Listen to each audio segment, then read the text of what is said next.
Lancée en mars 2004, la sonde spatiale Rosetta a pour objectif d'approcher la comète Churyumov-Gerasimenko à quelques kilomètres, d'y déposer le module Philae et de recueillir une quantité de données sans précédent.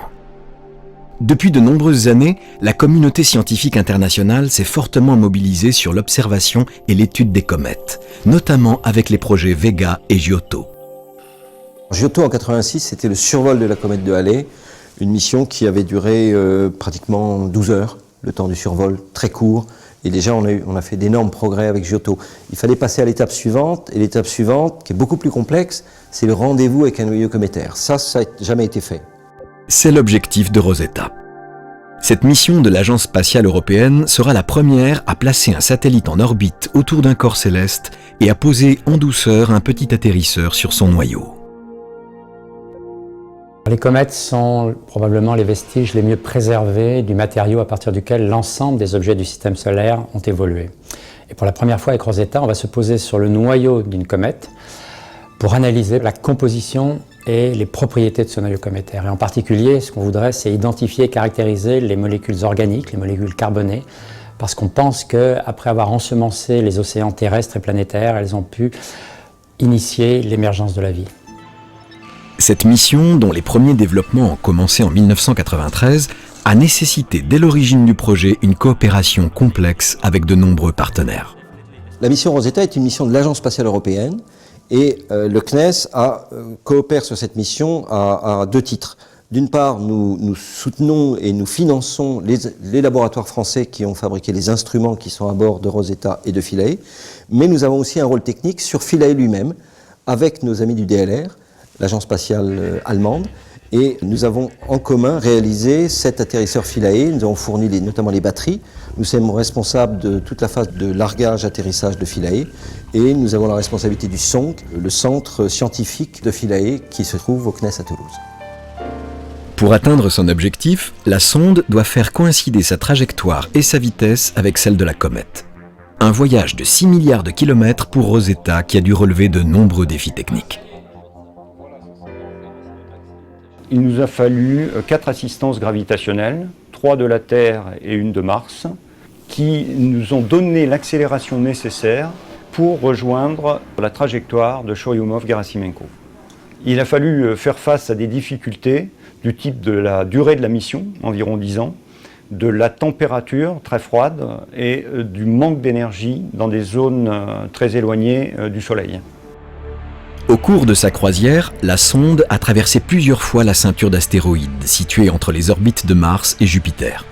À 2 reprises, Rosetta est passée suffisamment près de ces petits corps pour effectuer des observations détaillées des astéroïdes Stein et Lutetia.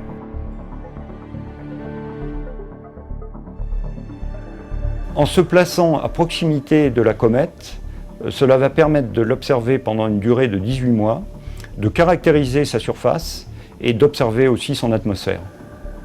Un des défis ultimes a été pour le CNES d'aider à concevoir un atterrisseur qui soit capable d'aller atterrir à la surface du noyau cométaire dont on ne connaît pas les caractéristiques, que ce soit la dureté du sol, l'aspect, le relief ou le dégazage. À Toulouse, le Centre des opérations scientifiques et de navigation situé au CNES a été responsable de l'analyse mission et de toutes les études de mécanique spatiale pour l'atterrisseur Philae.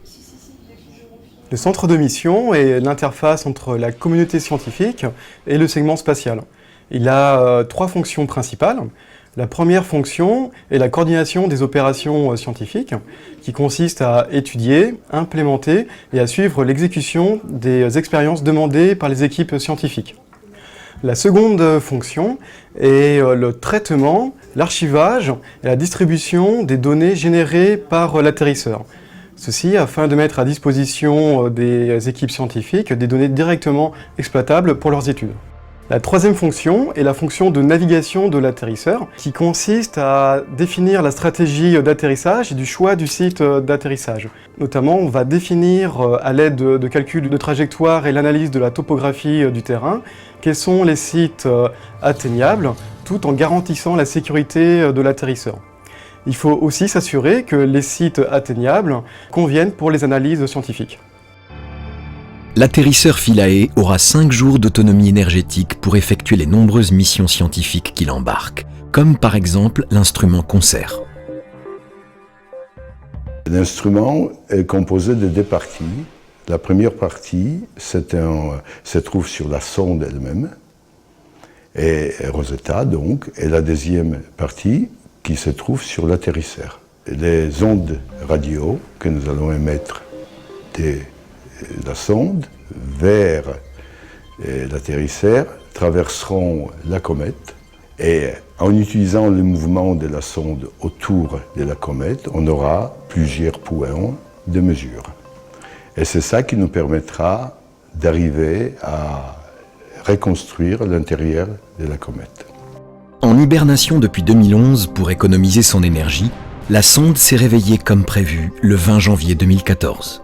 Elle a réchauffé ses instruments, cessé sa rotation et informé l'équipe au sol de son état technique après ce long sommeil à 30 000 km/h.